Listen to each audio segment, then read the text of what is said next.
Good morning everyone. BEd second year. आज आपका paper assessment for learning. मैंने आपको पढ़ाया अधिगम के लिए आकलन, फिर पढ़ाया था आपको सेकंड अधिगम का आकलन। आज है अधिगम के रूप में आकलन। आपका थर्ड जो प्रकार है उसका आकलन के प्रकार में तो है अधिगम के रूप में आकलन। अब अधिगम के रूप में आकलन हम किस तरीके से करेंगे? जहाँ पर हमने देखा कि एक तरफ दोनों में डिफरेंसेस भी करवाया था कि एक व्यापक प्रक्रिया एक सीमित प्रक्रिया है, एक प्रारंभ से अंत तक चलती है, एक अंत में ही शुरू होती है, प्रारंभ से अंत तक उसकी कोई भी प्रक्रिया नहीं चलती है। तो उसी तरीके से अब है आपके नया टॉपिक अधिगम के रूप में आकलन। सबसे पहले इसका हम अर्थ लिखेंगे।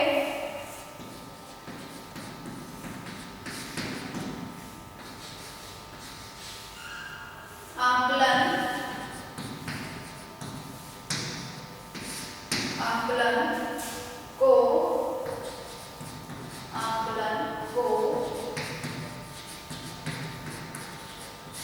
अधिगम के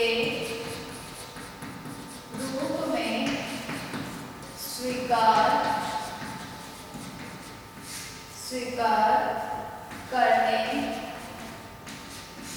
स्वीकार करने की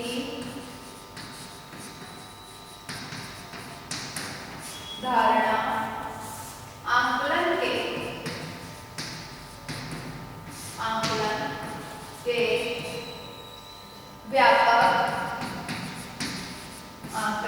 के व्यापक स्वरूप के कारण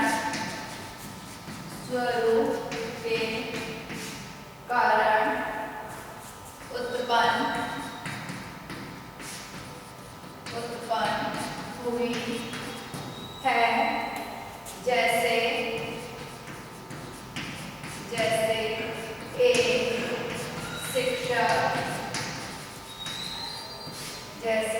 एक शिक्षक छात्रों को कविता के माध्यम से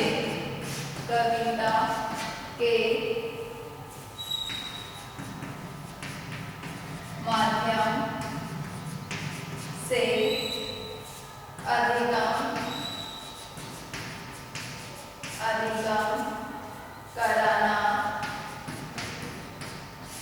कराना चाहता है, परंतु छात्र कविता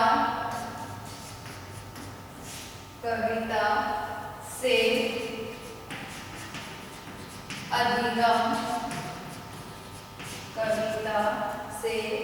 अधिगम करने के स्थान पर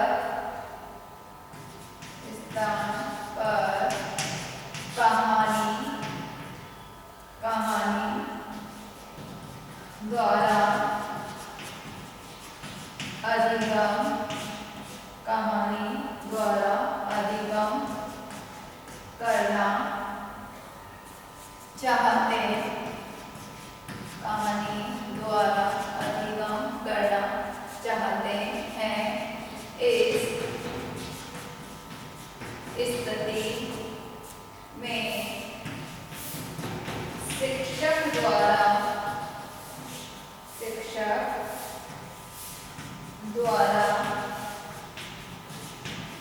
कविता के स्थान पर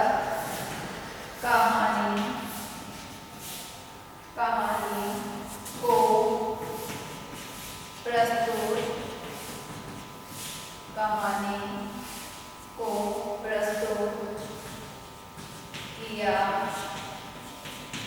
जाता है। इस प्रकार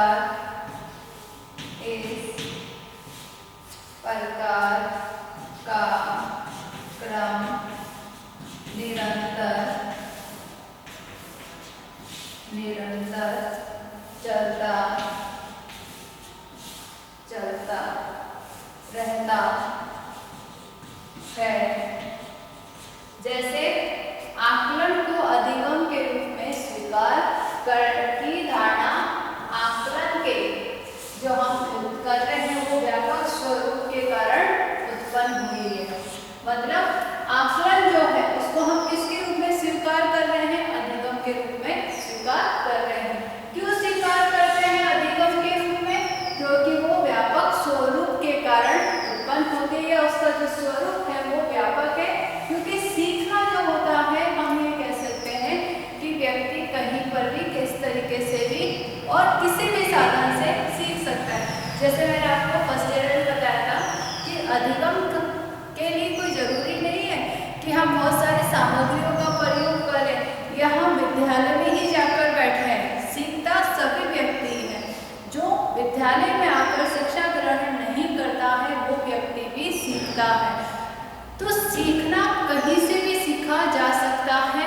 हम किसी पेड़ पौधों से सीख सकते हैं, जीव जंतुओं से सीख सकते हैं, कोई थॉट किसी जगह पे लिखा हुआ है हम उससे सीख सकते हैं, या हम किसी व्यक्ति से सीख सकते हैं, किसी को सिर्फ देखकर हम सीख सकते हैं, किसी का व्यवहार हमें अगर अच्छा लग रहा है तो उसको देखकर सीखने की कोशिश करते हैं, हम किसी की पर्सनैलिटी से देखकर सीखते हैं।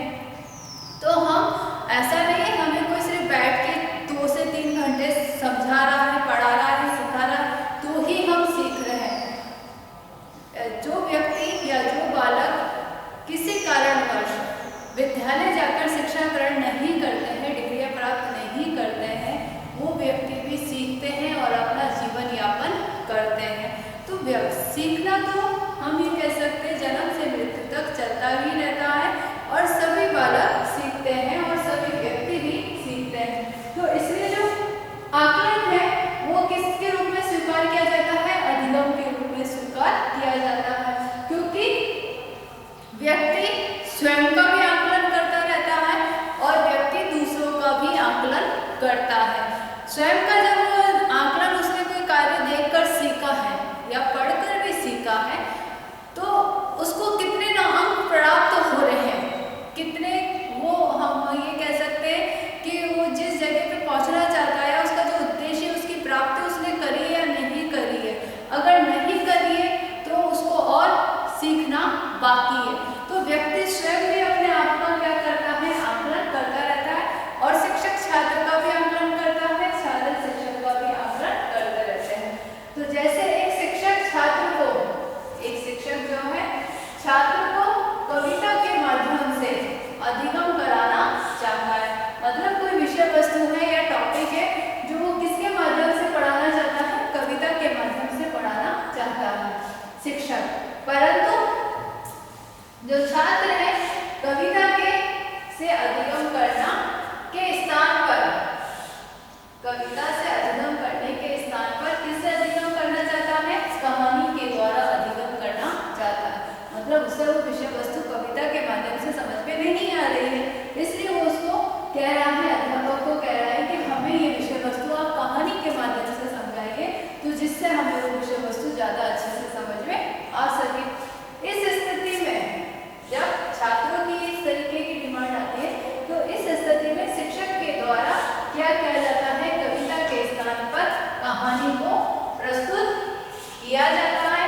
इस प्रकार का क्रम क्या होता है? निरंतर चलता रहता है।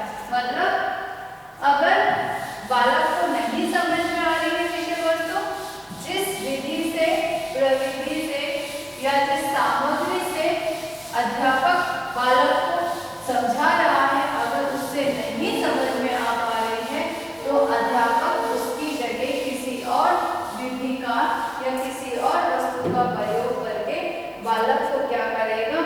वो पाठ या टॉपिक समझाने की कोशिश करेगा। फिर इसके आगे हम लिखेंगे आकलन के माध्यम से, आकलन के माध्यम से प्रत्येक सोपान, प्रत्येक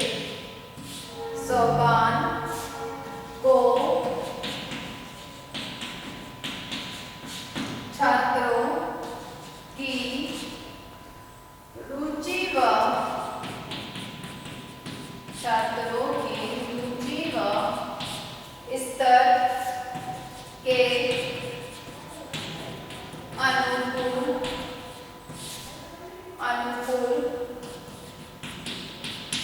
बनाते हुए चला जाता है। इसमें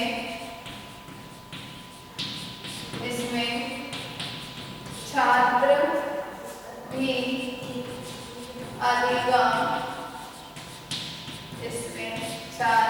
भी अधिगम करते समय आकलन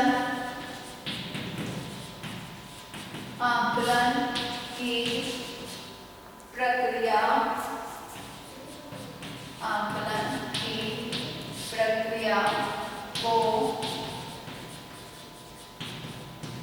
संपन्न करता है। आकलन की प्रक्रिया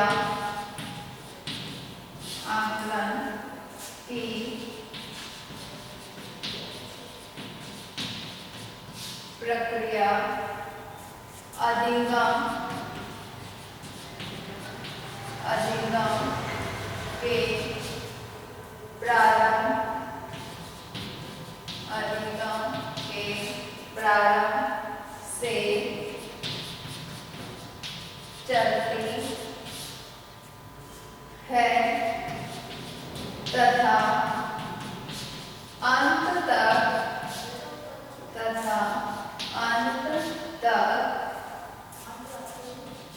चलती रहती है।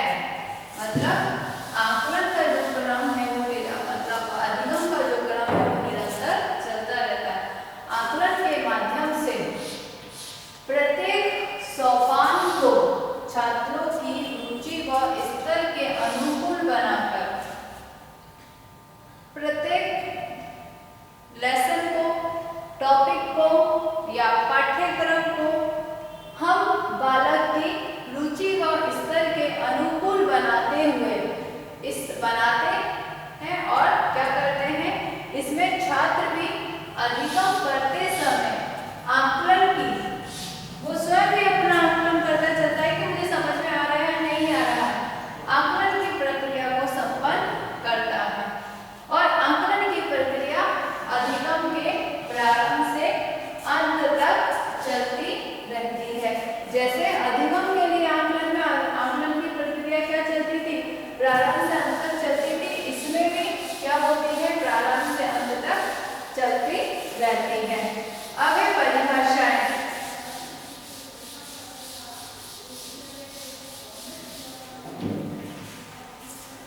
परिभाषा में हम सबसे पहली परिभाषा है प्रोफेसर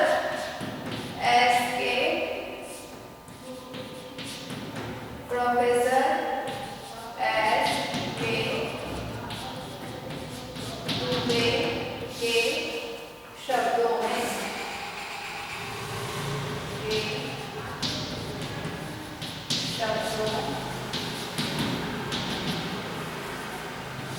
में इसमें लिखेंगे आकलन अधिगम के रूप में उस स्थिति में होता है जब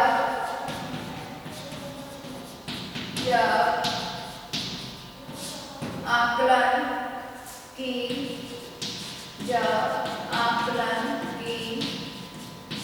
प्रक्रिया अधिगम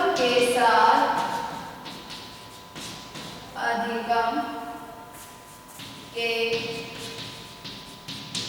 साथ ही प्रारंभ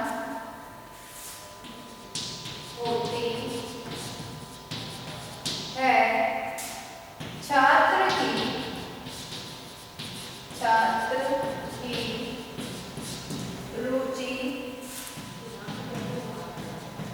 प्रदर्शन, सहभागिता, रुचि, प्रदर्शन, सहभागिता व अनुश्रवण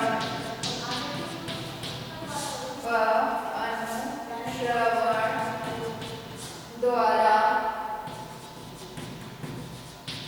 आकलन का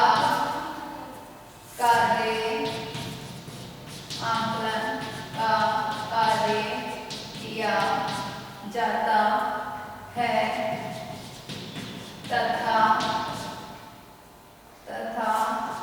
शिक्षण अधिगम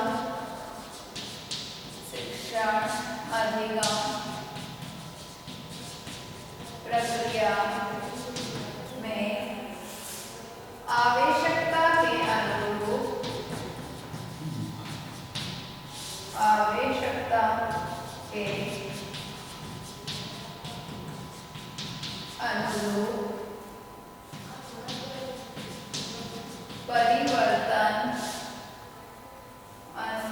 परिवर्तन किया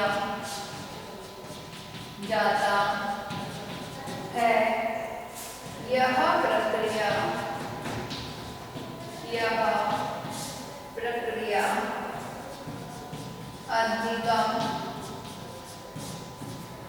अधिगम प्रक्रिया के प्रारंभ से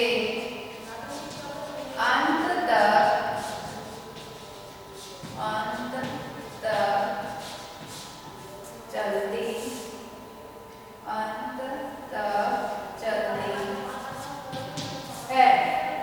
प्रोफेसर एस के दुबे ने क्या कहा है कि आकलन अधिगम के रूप में उस स्थिति में होता है जब आकलन की प्रक्रिया अधिगम के साथ ही प्रारंभ होती है। मतलब हमने कक्षा में चाहे 30 मिनट या 20 मिनट बालकों को पढ़ाने के बाद में हमने मौखिक रूप से ही या लिखित रूप से जो पढ़ाया हमने उसका एक निबंधात्मक प्रश्न दे दिया है तो लिखित रूप से करने के लिए, या जो हमने पढ़ाया उसमें से हमने मौखिक रूप से 10 छोटे क्वेश्चन पूछ लिए, तो क्या हुआ, आकलन हमने प्रारंभ कर दिया किसके साथ, अधिगम के साथ में ही।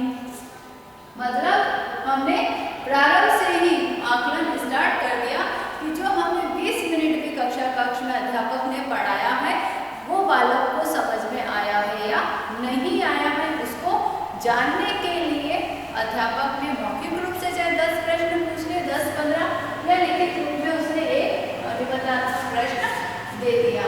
तो आकलन की प्रक्रिया अधिगम के साथ ही प्रारंभ होती है और छात्र की रुचि, प्रदर्शन, सहभागिता और अनुश्रवण सुनने के आधार पर आकलन का कार्य किया जाता है तथा शिक्षण अधिगम प्रक्रिया में जो शिक्षण अधिगम की प्रक्रिया चल रही है इसमें आवश्यकता के अनुरूप परिवर्तन किया जाता है। यह प्रक्रिया अधिगम प्रक्रिया के प्रारंभ से अंत तक चलती है। और दूसरी परिभाषा है श्रीमती आर राजकुमारी के अनुसार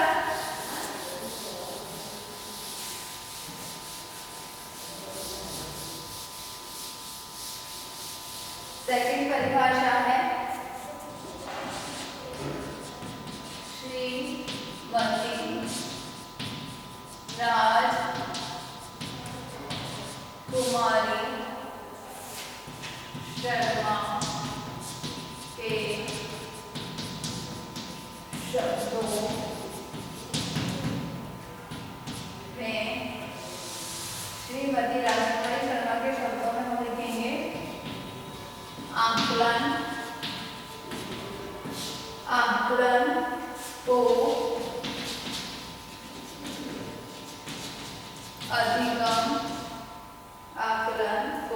अधिगम के रूप में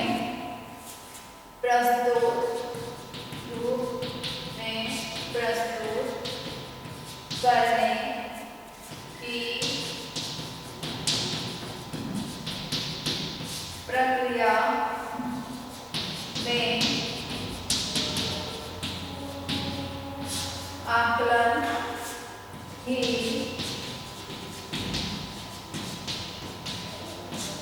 अधिगम के समस्त, अधिगम के समस्त पक्षों का निर्धारण करता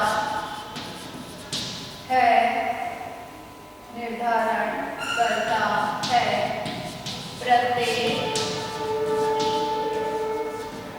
प्रत्येक बिंदु पर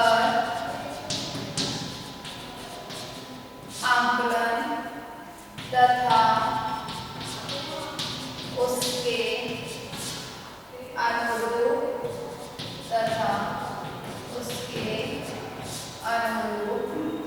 अधिगम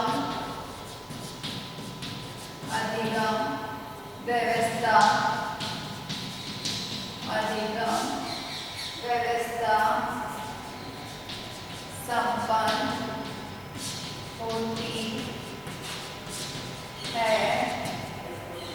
इसमें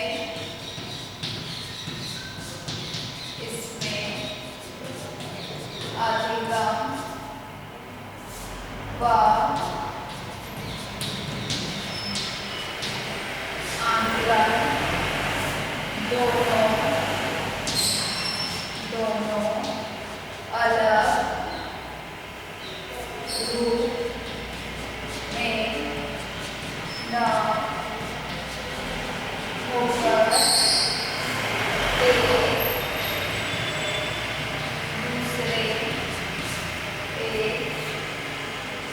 दूसरे के पूरक के रूप में होते हैं। राजकुमारी शर्मा के शब्दों में जो आकलन अधिगम के रूप में आकलन को दे रखा है कि आकलन को अधिगम के रूप में प्रस्तुत करने की प्रक्रिया में आकलन जो होता है, आकलन ही अधिगम के समस्त पक्षों का निर्धारण करता है। जितने भी पक्ष होंगे उन सबका निर्धारण कौन करता है?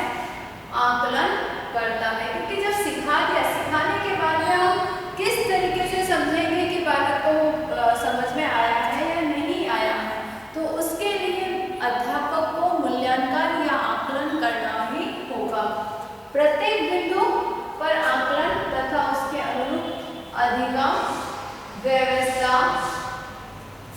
किसके अनुरूप? प्रत्येक बिंदुओं के अनुरूप आकलन तथा उसके अनुरूप अधिगम व्यवस्था संपन्न होती है। इसमें अधिगम व आकलन जो दोनों होते हैं, अधिगम और आकलन जो दोनों हैं, अलग अलग नहीं है, एक दूसरे के पूरक है। हम ये कह सकते हैं कि एक दूसरे के समान है।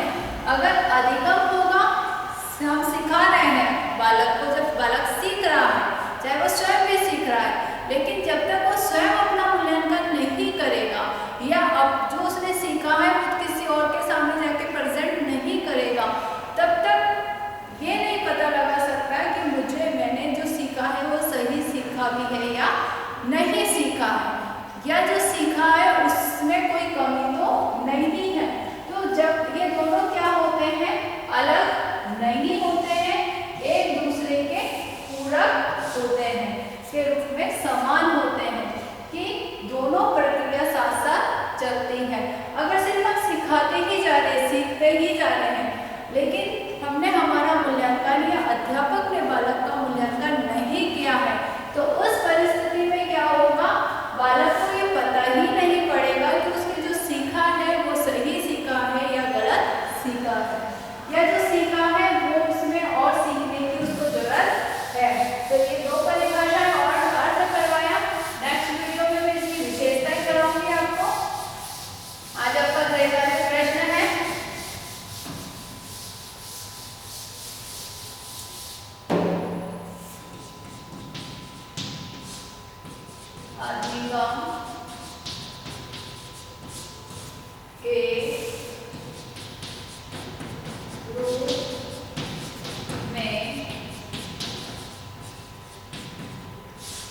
आकलन की प्रक्रिया को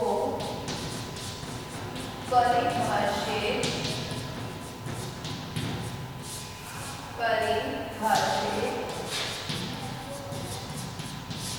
कीजिए। अधिगम के रूप में आकलन की प्रक्रिया को